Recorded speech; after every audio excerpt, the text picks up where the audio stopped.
मी तेजस्विनी कल्याणराव आवरगंड, वर्ग 5वा. शाळेचे नाव श्री सारंग स्वामी विद्यालय परभणी, तालुका परभणी, जिल्हा परभणी. स्वातंत्र्य दिनानिमित्त परभणी फाउंडेशन आयोजित राज्यस्तरीय ऑनलाईन वक्तृत्व स्पर्धेत मी विषय मांडते विश्व प्रेरिका महान जिजाऊ. राजमाता जिजाऊ महासाहेब, तुम्ही अन्यायाचा काळोख चिरुनी दिला रयतेला आधार. तुमच्या मार्गदर्शनाने स्वराज्याचे स्वप्न झाले साकार. फडकला भगवा यशाचा, अर्थ समजावला स्वराज्याचा. पाठ दिसली सुखाची आणि मिटला अंधार युगा युगांचा. तुमच्या कर्तृत्वाची गाथा इतिहासाच्या पानोपानी. राजमाता जिजाऊ महासाहेब, तुमचे नाव अजरामर आजही प्रत्येक मनोमनी. आपल्यासाठी स्वराज्य निर्माण करण्याचे स्वप्न पाहितले ते राजमाता जिजाऊ महासाहेबांनी, आणि जिजाऊ महासाहेबांच्या मार्गदर्शनाखाली ते स्वप्न पूर्ण केले छत्रपती शिवाजी महाराजांनी. जिजाऊ महासाहेबांच्या मार्गदर्शनाखाली जे स्वराज्य निर्माण झाले ना, तसं स्वराज्य जगातील कोणताच राजा निर्माण करू शकला नाही. स्वराज्यातील प्रत्येकाला वाटेच हे स्वराज्य माझं आहे.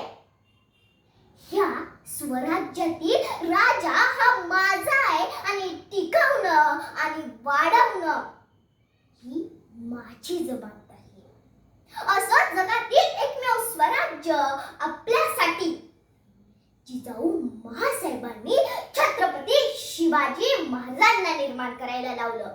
म्हणून मला जिजाऊ महासाहेब विश्व प्रेरिका वाटू लागतात.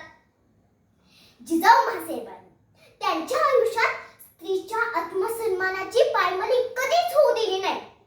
एका स्त्रीवर अत्याचार झाला म्हणून राजाच्या पाटलाचा हात पायचा चौरंग शिवाजी महाराजांना करायला लावणाऱ्या सृजनशील अशा आपल्या जिजाऊ महासाहेब, सुटेच्या लुटेत लूट म्हणून आलेल्या कल्याणच्या सुभेदाराच्या सुनेला माहेरवाशी म्हणून तिला चोळी बांगड्यांचा आहेर करून तिला सन्मानाने तिला तिच्या घरी परत पाठवणारे पाठीराखे विश्वबंधू छत्रपती शिवाजी महाराजांना घडवणाऱ्या महान जिजाऊ.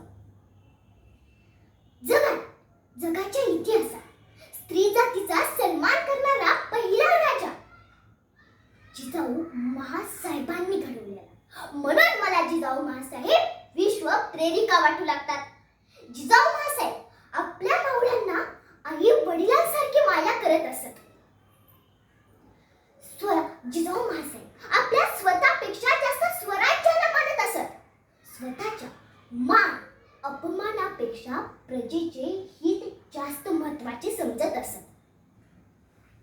स्वराज्याचा वारसा छत्रपती संभाजी महाराजांना घडवण्याची, त्यांच्यावर संस्कार करण्याची जबाबदारी जिजाऊ महासाहेबांनी घेतली व छत्रपती संभाजी महाराजांनाही छत्रपती शिवाजी महाराजांसारखं घडवलं. म्हणून जिजाऊ महासाहेबांना संस्काराचे विद्यापीठ मानले जाते. शत्रूच्या मृत्यूबरोबर त्याच्याविषयी असणारा शत्रुत्वही संपतो, असा उदात्त मानवी दृष्टिकोन जिजाऊ महासाहेबांनी या जगाला दिला. सैनिकांचा युद्धात मारल्या गेलेल्या शत्रूच्या सैनिकांचा अंतविधी त्यांच्या धर्मानुसार जिजाऊ महासाहेब आपल्या सैनिकांना करायला लावायच्या. आज आपल्याला जिजाऊ महासाहेबांच्या कष्टाला नुसते सणासमारंभाचे रूप देऊन चालणार नाही, तर आपल्याला जिजाऊ महासाहेबांसारखं संयमी, स्वाभिमानी आणि आत्मनिष्ठ व्हावे लागेल. आज आपल्याला जिजाऊ महासाहेब नुसत्या स्मरणात असून मुळीच चालणार नाही, तर आपल्याला जिजाऊ महासाहेब आचरणात आणावे लागतील आणि त्याची सुरुवात आपल्याला स्वतःपासून लागेल आणि तेही स्वतःच्या अंतःकरणापासून करावी लागेल. आणि त्याची सुरुवात तुम्ही आजपासून कराल असा आशावाद व्यक्त करते. जगदंब जगदंब जगदंब.